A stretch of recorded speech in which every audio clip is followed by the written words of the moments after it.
Hello, good morning बच्चों। आज हम पढ़ेंगे लेसन नंबर 8। पाठ का नाम है प्राथमिक क्रियाएं। पाठ का नाम है प्राथमिक क्रियाएं कि प्राथमिक क्रियाएं क्या होती है, इसके बारे में हम जानकारी प्राप्त करेंगे। जब पाठ का नाम है प्राथमिक क्रियाएं, तो मैंने आप लोगों को पिछली क्लासों में बताया कि प्राथमिक क्रियाएं क्या होती है। तो आप बताएंगे प्राथमिक क्रियाएं मुख्य रूप से पर्यावरण पर निर्भर होती है। प्राथमिक क्रियाएं मुख्य रूप से पर्यावरण पर निर्भर होती है। प्राथमिक क्रियाओं से प्राप्त वस्तुओं का सीधे रूप में ही उपयोग कर लिया जाता है, उनका रूप नहीं बदला जाता है। प्राथमिक क्रियाओं के अंतर्गत कृषि कार्य करना, पशुपालन करना, मत्स्य पालन करना, आखेट कार्य करना, संग्रहण करना, खनन कार्य करना आदि को शामिल किया जाता है। इसे प्राथमिक क्रिया कहते हैं। इसको प्राथमिक क्रिया कहते हैं। अब प्राथमिक क्रियाओं में जो जो कार्य हैं, इन सब कार्यों के बारे में अपन विस्तार से अध्ययन करेंगे। एक एक के बारे में पढ़ेंगे डिटेल से। तो अपन सबसे पहले पढ़ेंगे आखेट के बारे में।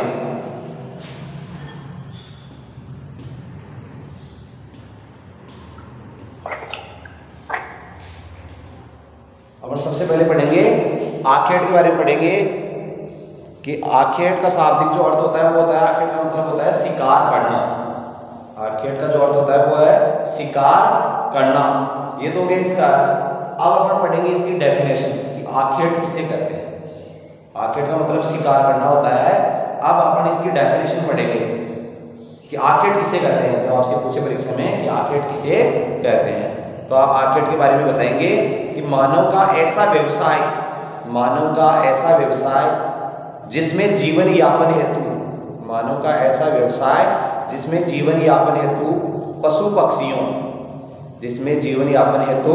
पशु पक्षियों व जीव जंतुओं का शिकार करके अपनी आवश्यकता की पूर्ति की जाती है। शिकार की यह प्रक्रिया आखेट कहलाती है। मानव का ऐसा व्यवसाय जिसमें जीवन यापन हेतु पशु पक्षियों व जीव जंतुओं का शिकार करके अपनी आवश्यकताओं की पूर्ति की जाती है। शिकार की यह प्रक्रिया आखेट कहलाती है। ये हो गई इसकी डेफिनेशन। यह विश्व का सबसे प्राचीनतम व्यवसाय है। आखेट करना विश्व का सबसे प्राचीनतम व्यवसाय है। प्राचीन समय में मनुष्य आखेट करके अपना जीवन यापन करता था। इसके अलावा कोई और दूसरी व्यवस्था नहीं थी। तो इसको सबसे प्राचीनतम व्यवसाय माना जाता है। इस व्यवसाय के लिए अधिक पूंजी की आवश्यकता नहीं होती है। इस व्यवसाय के लिए अधिक पूंजी की आवश्यकता नहीं होती है। इस व्यवसाय के लिए अधिक ज्ञान की आवश्यकता नहीं होती है। इस व्यवसाय के लिए अधिक ज्ञान की आवश्यकता भी नहीं होती है। अति शीत प्रदेशों मतलब बहुत ज्यादा ठंडे प्रदेशों में, अति शीत प्रदेशों में, अत्यधिक गर्म प्रदेशों में रहने वाले लोग आखेट द्वारा अपना जीवन यापन करते हैं। ये कार्य कठोर जलवायु दशाओं में, आखेट करने का जो कार्य है कठोर जलवायु दशाएं वो होती है जहाँ मनुष्य कठिनाई से अपना जीवन यापन करता है। तो कठोर जलवायु दशाओं में घुमक्कड़ जीवन जीते हुए भी किया जाता है। जो आखेट करने का जो व्यवसाय होता है, ये मनुष्य जीवन की कठोर जलवायु दशाओं में घुमक्कड़ जीवन यापन करके भी इस प्रकार का व्यवसाय करता है या किया जाता है। शिकार करने वाले लोग जो आखेट करते हैं या शिकार करते हैं, ये लोग नुकीले औजारों, जहरीले बाणों और फंदे काम में लेते हैं। ये लोग शिकार करने के लिए क्या करते हैं? नुकीले औजार, जहरीले बाण और फंदे, उन गले में लगाए जाते फंदे काम में लेते हैं। अवैध शिकार के कारण जीवन की कई जातियां या तो विलुप्त हो गई है या संकटापन्न है। कई जातियां तो शिकार करने के दौरान लुप्त हो गई और कई जातियों के जीवन को अब संकटापन्न उत्पन्न हो गया है, संकट उत्पन्न हो गया है। तो जब आपसे आखेट के बारे में पूछेंगे तो आखेट के बारे में ये सारी बातें आप बताएंगे कि आखेट को विस्तार से समझिए। तो ये सारी बात जो मैंने आपको बताई है, सारी बातें आप उसमें बताएंगे। उसकी डेफिनेशन और डेफिनेशन के आगे ये सारी बातें जो मैंने बताई वो बताएंगे कि आखेट करने का कार्य अति शीत प्रदेशों में, गर्म मरुस्थलों में, जीवन की कठिन जलवायु की कठिन दशाओं में रहते हुए भी इस प्रकार का कार्य किया जा सकता है। तो ये हो गया आपका टॉपिक आर्किड। और इससे संबंधित आगे प्रश्न हो रहे हैं, जो आपसे अगला प्रश्न पूछा जा सकता है कि भारत में शिकार पर प्रतिबंध क्यों लगाया गया। अगला प्रश्न आपसे पूछा जा सकता है कि भारत में शिकार पर प्रतिबंध क्यों लगाया गया। तो उसका उत्तर आप लोग बताएंगे जंगली जानवरों के संरक्षण के लिए। भारत में शिकार पर प्रतिबंध क्यों लगाया गया, तो आप उत्तर में बताएंगे जंगली जानवरों के संरक्षण के लिए, उनके बचाव के लिए भारत में शिकार पर सरकार द्वारा प्रतिबंध लगा दिया गया है, रोक लगा दी गई।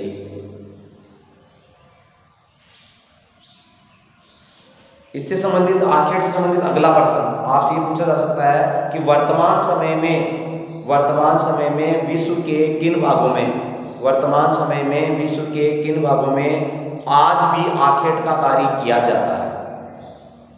वर्तमान समय में विश्व के किन भागों में आज भी आर्किड का कार्य किया जाता है।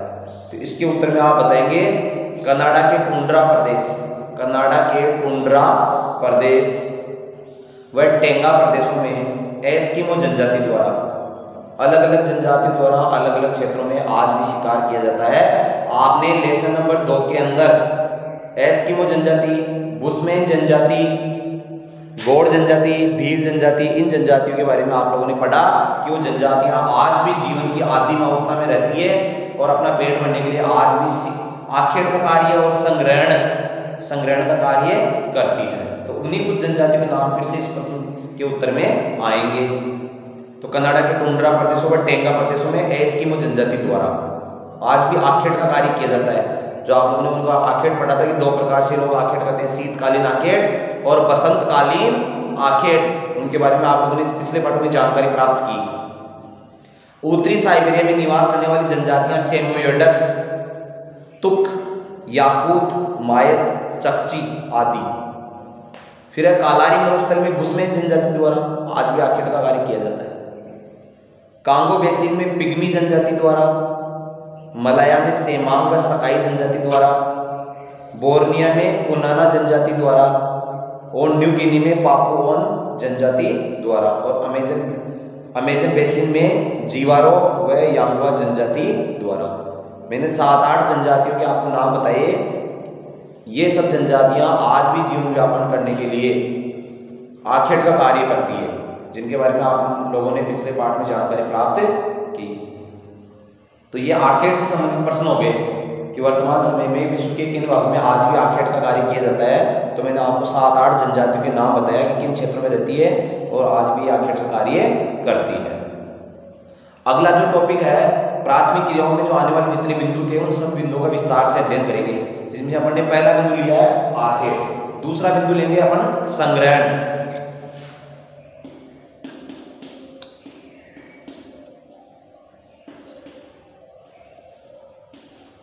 दूसरा बिंदु अपन पढ़ेंगे संग्रहण। आप लोगों ने आखेट की डेफिनेशन पता लगा कि आखेट किसे कहते हैं, वैसे अपन आप पढ़ेंगे संग्रहण के बारे में कि संग्रहण क्या होता है।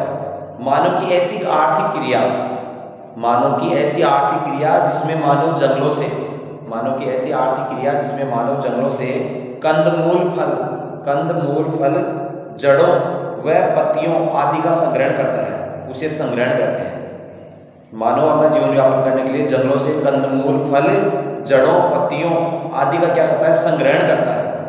संग्रहण का मतलब उनको इकट्ठा करता है, उसे संग्रहण के नाम से जाना जाता है। ये संग्रहण की डेफिनेशन हो गई कि संग्रहण किसे कहते हैं। तो बताएंगे मानव की ऐसी आर्थिक क्रिया जिसमें मानव जंगलों से कंदमूल फल, जड़ों, पत्तियों आदि का संग्रहण करता है, इसे संग्रहण कहते हैं। ये होगी संग्रहण की डेफिनेशन। खाद्य संग्रहण भी मनुष्य का सबसे पुराना व्यवसाय है। खाद्य संग्रहण है, ये भी मनुष्य का सबसे पुराना व्यवसाय है। आर्थिक दृष्टि से ये निम्न श्रेणी का व्यवसाय है। आर्थिक दृष्टि से ये भी निम्न श्रेणी का व्यवसाय है। इसमें भी अधिक ज्ञान की आवश्यकता नहीं होती, इसमें भी अधिक पूंजी की आवश्यकता नहीं होती और मानव जलवायु की कठोर जीवन की कठोर दशाओं में रहते हुए इस प्रकार का व्यवसाय आसानी से कर सकता है। इस कार्य के लिए अधिक पूंजी की आवश्यकता नहीं होती, अधिक तकनीकी ज्ञान की आवश्यकता नहीं होती। टेक्नोलॉजी के विकास के साथ साथ इस व्यवसाय का महत्व कम होता जा रहा है। वर्तमान समय में टेक्नोलॉजी जैसे आगे बढ़ रही है तो इस व्यवसाय का महत्व धीरे धीरे घटता जा रहा है। लेकिन आज भी इन आदिम जनजातियों द्वारा कई प्रकार की जो औषधीय वस्तुएं होती है, जड़ी बूटियां होती है, तो ये लोग अपनी जान खतरे में डाल के जंगलों से कई प्रकार की जड़ी बूटियां लेके आते हैं और उनको बाजारों में भिजवाते हैं और बाजारों से लोग औषधीय जड़ी बूटियां खरीदते हैं। तो आज भी कई जनजातियां इस कार्य में लगी हुई है, लेकिन आज इसका महत्व धीरे धीरे घटता जा रहा है। संग्रहण जो कार्य है इसका महत्व धीरे धीरे आज समय के साथ घटता जा रहा है। वर्तमान समय में कुछ हजार लोग ही इस व्यवसाय में संलग्न हैं। वर्तमान समय में कुछ हजार लोग ही इस व्यवसाय को करने में जुड़े हुए हैं।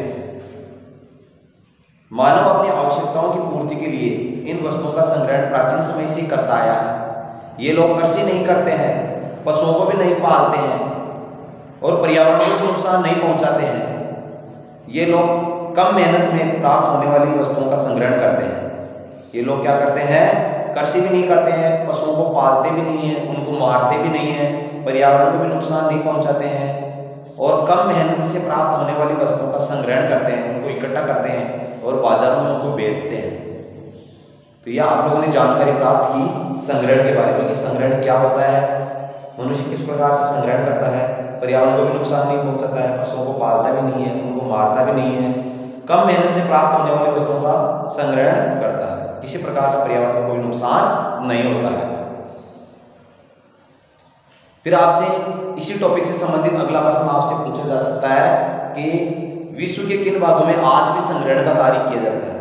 विश्व के किन भागों में आज भी संग्रहण का कार्य किया जाता है, तो इसके बारे में आप बताएंगे। इसके बारे में आप बताएंगे मलाया प्रायद्वीप में सेमांग व सकाई जनजाति द्वारा, अमेजन बेसिन में बोरो जनजाति द्वारा, कालारी मरुस्थल में बुशमैन जनजाति द्वारा, दक्षिणी पूर्वी एशिया के आंतरिक भागों में और पर्वतीय क्षेत्रों में आज भी कई जनजातियों द्वारा संग्रहण का कार्य किया जाता है। वर्तमान समय में भी कई जनजातियों द्वारा आज संग्रहण का कार्य किया जाता है।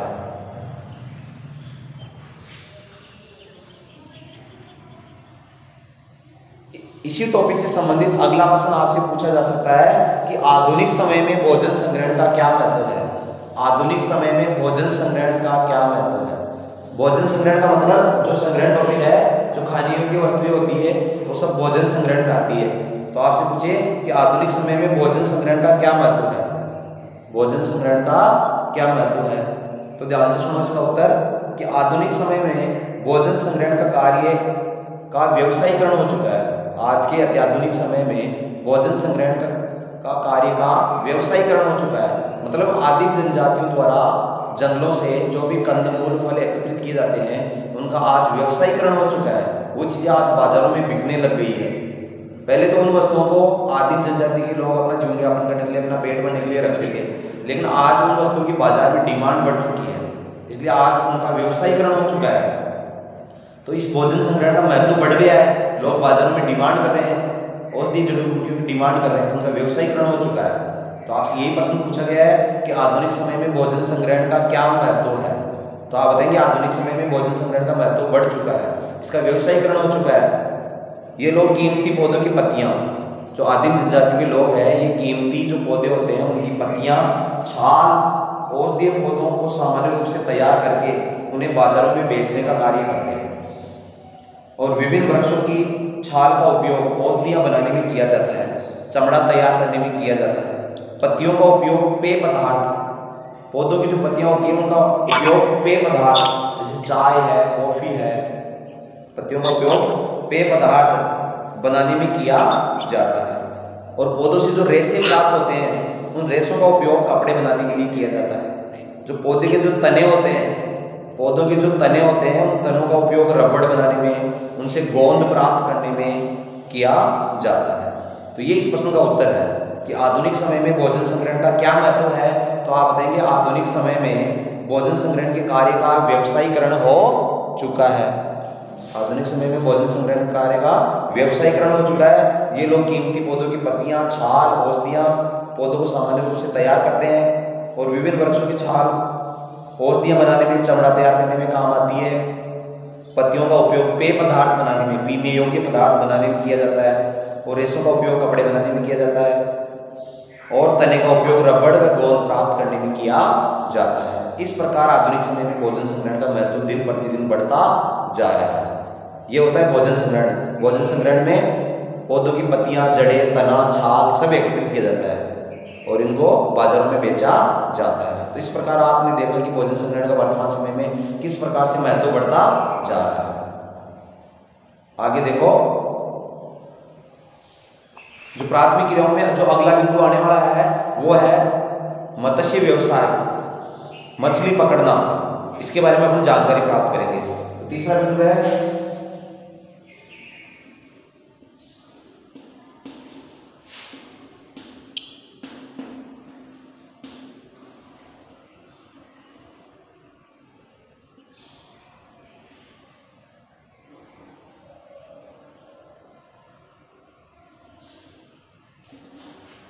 प्राथमिक क्रियाओं में जो तीसरा बिंदु है वो है मछली पकड़ना।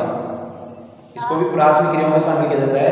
तो ध्यान से सुनो, यह व्यवसाय भी प्राचीन काल से चला आ रहा है। यह व्यवसाय है, ये भी प्राचीन काल से चला आ रहा है। इसके लिए अधिक पूंजी की और अधिक तकनीकी ज्ञान की आवश्यकता नहीं होती है। इस प्रकार का व्यवसाय करने के लिए भी अधिक तकनीकी ज्ञान और अधिक पूंजी की आवश्यकता नहीं होती है। मछलियां तालाबों, नदियों, झीलों, नालों तथा तटवर्ती सागरों से पकड़ी जाती है। मछलियां तालाबों, झीलों, नदियों और तटवर्ती सागरों से पकड़ी जाती है। मछलियों की लगभग 1000 प्रजातियां, मछलियों की लगभग 1000 प्रजातियां व्यापारिक दृष्टि से महत्वपूर्ण है। आपसे एक नंबर का प्रश्न पूछा जा सकता है कि विश्व की कितने प्रकार की प्रजातियां व्यापारिक दृष्टि से महत्वपूर्ण है। तो आप बताएंगे कि मछलियों की 1000 प्रजातियां व्यापारिक दृष्टि से महत्वपूर्ण है। इस व्यवसाय में प्राकृतिक रूप से उपलब्ध मछलियों को पकड़ते हैं। जो मछली पकड़ने का कार्य है, इस प्रकार के व्यवसाय में जो प्राकृतिक रूप से ऑलरेडी पहले से तालाबों में, झीलों में जो मछलियां हैं उनको पकड़ा जाता है तथा अपना जीवन निर्वाह करता है। मनुष्य इस प्रकार अपना जीवन निर्वाह करता है। मछलियों का उपयोग भोजन के अलावा तेल व चमड़ा प्राप्त करने के लिए किया जाता है। मछलियों का जो उपयोग है वो भोजन प्राप्त करने के लिए तो किया जाता है, साथ ही साथ उनसे तेल व चमड़ा भी प्राप्त किया जाता है। मछलियों से तेल भी प्राप्त होता है और चमड़ा भी प्राप्त होता है। पिछले पाठों में आप लोगों ने पढ़ा होगा, एक जनजाति है एस्किमो जनजाति, जो मछलियों की खाल से झोंपड़ी बनाती है या अपना आवास बनाते हैं या अपने पहनने के कपड़े बनाते हैं। वो मछलियों की खाल का उपयोग करते हैं, जो बड़ी मछलियां होती हैं। दूधारू पशुओं को खिलाने में मछलियों का उपयोग है। दूधारू पशुओं को, जो दूध देने वाले पशु है, उनको भी मछलियां खिलाई जाती है। इसके बाद में आपसे इसी टॉपिक से संबंधित मछली पकड़ना, इसी से संबंधित एक प्रश्न आपसे पूछा जा सकता है कि मत्स्य व्यवसाय का आधुनिकीकरण क्यों हुआ। मत्स्य व्यवसाय का आधुनिकीकरण क्यों हुआ? तो आप इसका उत्तर बताएंगे, तकनीकी विकास व बढ़ती जनसंख्या की मांग को। आज टेक्नोलॉजी का विकास होता जा रहा है और बढ़ती जनसंख्या की मांग को पूरा करने के लिए मत्स्य व्यवसाय का आज आधुनिकीकरण हो गया है। आज मछलियों की दिन प्रतिदिन मांग बढ़ती जा रही है बाजारों के अंदर, इसलिए इसका आज व्यवसायीकरण हो चुका है, आधुनिकीकरण हो चुका है। मछलियां ताजे पानी के स्रोतों में तथा खुले व तटवर्ती समुद्रों से पकड़ी जाती है। समुद्रों में गर्म व ठंडी धाराओं के मिलन, समुद्रों के अंदर जब गर्म और ठंडे पानी की जो धाराएं हैं वो आपस में आकर जहां मिलती है, उस स्थान से मछलियों को ज्यादा पकड़ा जाता है और मछलियां भोजन प्राप्ति के लिए उस स्थान पे ज्यादा आती है। सब अधिक मछलियां पकड़ी जाती है। इससे बाद में इसी टॉपिक से संबंधित अगला प्रश्न आपसे पूछा जा सकता है कि विश्व में मछली पकड़ने के प्रमुख क्षेत्र कौन से हैं। विश्व में मछली पकड़ने के प्रमुख क्षेत्र बताइए कि वर्तमान समय में विश्व के किन क्षेत्रों में मछलियों को पकड़ा जाता है। तो उसमें आप बताएंगे उत्तरी प्रशांत महासागर का तटवर्ती क्षेत्र, और दूसरा है उत्तरी अटलांटिक अमेरिकन क्षेत्र, तीसरा है उत्तरी पश्चिमी यूरोपीय क्षेत्र, और चौथा है जापान का सागरीय क्षेत्र। जापान का सागरीय क्षेत्र।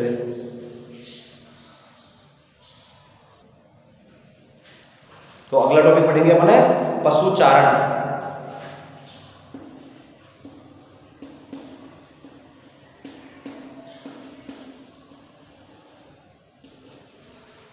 पशुचारण क्या होता है? तो इसमें आप लोग बताएंगे कि पशुओं को चारागाह पर चराने की क्रिया को, पशुओं को चारागाह पर चराने की क्रिया को क्या कहते हैं? पशुचारण कहते हैं। पशुओं को चारागाह पर चराने की क्रिया को पशुचारण कहते हैं।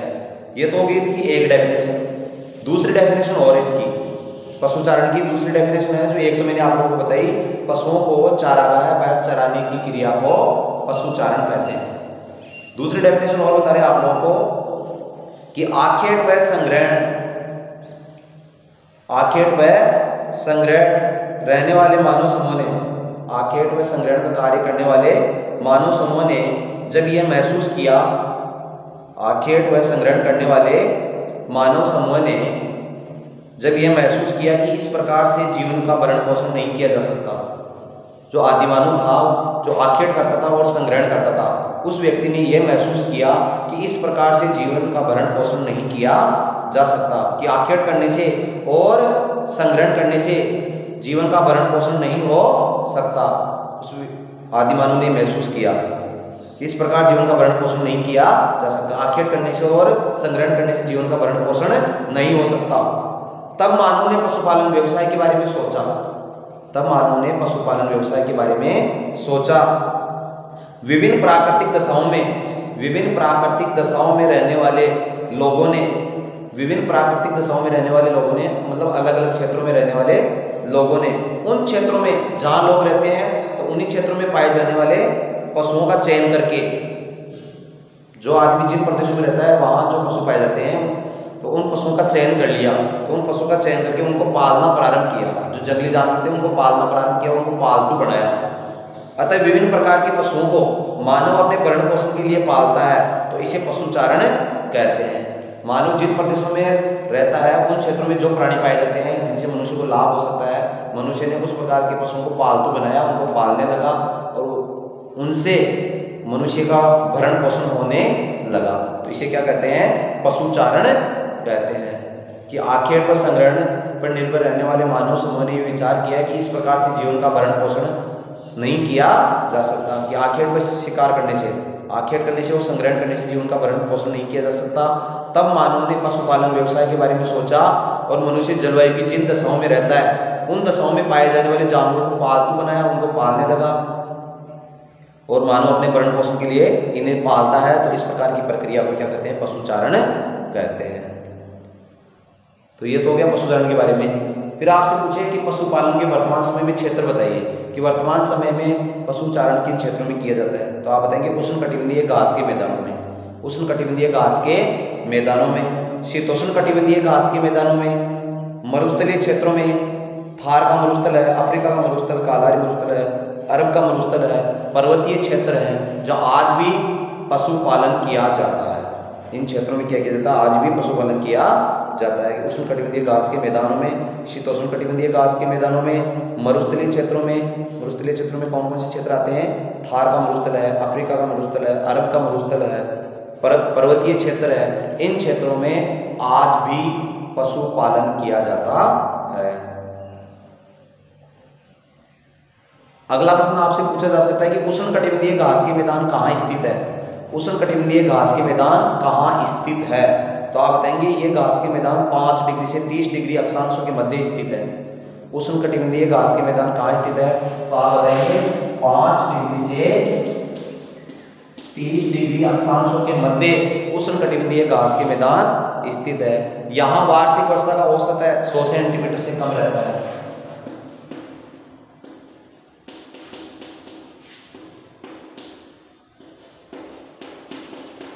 यहाँ वार्षिक वर्षा का जो औसत है वो 100 सेंटीमीटर से कम रहता है और घास की ऊंचाई 3 मीटर तक होती है। यहाँ पाए जाने वाली घास की ऊंचाई 3 मीटर तक होती है और इन घास के मैदानों में सूडान, सवाना, वेनेजुएला में लानोस, ब्राजील में कंपास तथा दक्षिणी अफ्रीका में पार्कलैंड, इन क्षेत्रों को इसमें शामिल किया जाता है। जब आपसे पूछेंगे उष्णकटिबंधीय घास के मैदान कहाँ है, तो आप बताएंगे उष्णकटिबंधीय घास के मैदान 5 डिग्री से 30 डिग्री अक्षांशों के मध्य पाए जाते हैं। यहाँ वार्षिक वर्षा का औसत 100 सेंटीमीटर से कम पाया जाता है और यहाँ जो घास पाई जाती है उसकी ऊंचाई 3 मीटर तक पाई जाती है। और ये जो घास के मैदान पाए जाते हैं ये किन प्रदेशों में पाए जाते हैं? आप बताएंगे वेनेजुएला में लानोस, ब्राजील में कंपास, दक्षिणी अफ्रीका में पार्कलैंड, इन क्षेत्रों में उष्णकटिबंधीय घास के मैदान पाए जाते हैं। फिर अगला प्रश्न है शीतोष्णकटिबंधीय घास के मैदान कहाँ पाए जाते हैं? तो आप बताएंगे 30 डिग्री से 45 डिग्री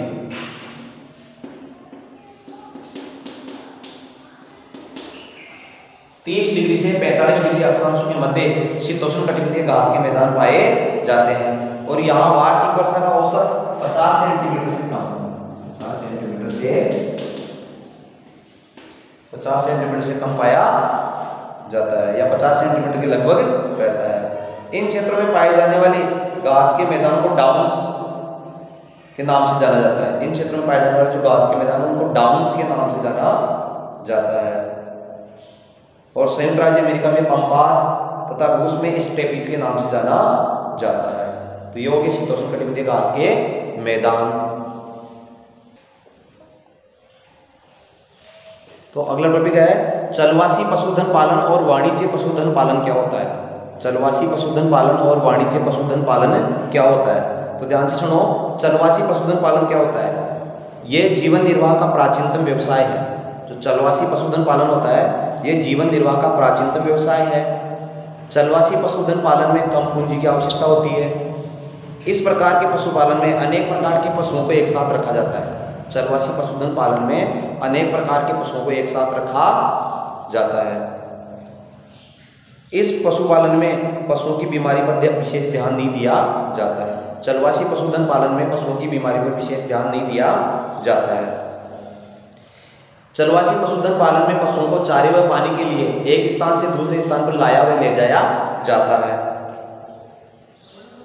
और चलवासी पशुधन पालन में पशुओं से प्राप्त होने वाले उत्पाद को पशुपालकों द्वारा ही काम में ले लिया जाता है। चलवासी पशुधन पालन में भूमि का ज्यादा से ज्यादा उपयोग किया जाता है। और भारत के हिमालय पर्वतीय क्षेत्रों में गुज्जर, बकरवाल, गद्दी व भूटिया लोगों द्वारा समूह में ग्रीष्मकालीन मैदानों में इस प्रकार का व्यवसाय किया जाता है। और ये लोग समय के साथ ऋतु प्रवास करते हैं। तो ये तो हो गया चलवासी पशुधन पालन। दूसरा है वाणिज्य पशुधन पालन। वाणिज्य पशुधन पालन क्या होता है, ध्यान से सुनो, आपसे प्रश्न पूछा जा सकता है कि चलवासी पशुधन पालन और वाणिज्य पशुधन पालन में 5 अंतर बताइए। तो ये तो आप लोगों ने सुना चलवासी पशुधन पालन, ऐसा ही है वाणिज्य पशुधन पालन। ये एक आधुनिक व्यवसाय है। इसमें अधिक पूंजी की आवश्यकता होती है, उसमें कम होती है, इसमें ज़्यादा होती है। उसमें नेगेटिव, इसमें पॉजिटिव, ऐसे लिखना आप लोगों को। इस पशुपालन में पशुओं की बीमारी पर विशेष ध्यान दिया जाता है। पशुओं को चारे पानी के लिए एक स्थान से दूसरे स्थान पर नहीं ले जाया जाता है। इस प्रकार के पशुधन पालन में पशुओं से प्राप्त होने वाले उत्पादों को डिब्बाबंदी करके बाजारों में बेचा जाता है। जैसे छाछ, दूध, दही, इन सबको बाजारों में बेचा जाता है। घी, इन सबको बेचा जाता है। इस प्रकार के पशुपालन वाणिज्य पशुधन पालन में पशुओं को वैज्ञानिक ढंग से पाला जाता है। पशुओं को एक स्थान पर रखा जाता है। और वाणिज्य पशुधन पालन में एक विशेष प्रकार के पशुओं को पाला जाता है। जैसे भैंस का फार्म हाउस है, गाय का फार्म हाउस है, एक विशेष प्रकार के पशुओं को पाला जाता है इसमें। और वाणिज्य पशुधन पालन में शीतोष्ण कटिबंधीय घास के मैदानों में किया जाता है। और वाणिज्य पशुधन पालन में पशुओं को बड़े बड़े फार्मों पर या बाड़ों में रखा जाता है। वाणिज्य पशुधन पालन में पशुओं को बड़े बड़े फार्म हाउस पर या बाड़ों में रखा जाता है। और वाणिज्य पशुधन पालन विश्व के विकसित देशों में किया जाता है। ऑस्ट्रेलिया है, अमेरिका है, न्यूजीलैंड है, डेनमार्क है, इन देशों में इनका पालन किया जाता है। अगला टॉपिक हम अगली क्लास में पढ़ेंगे। धन्यवाद।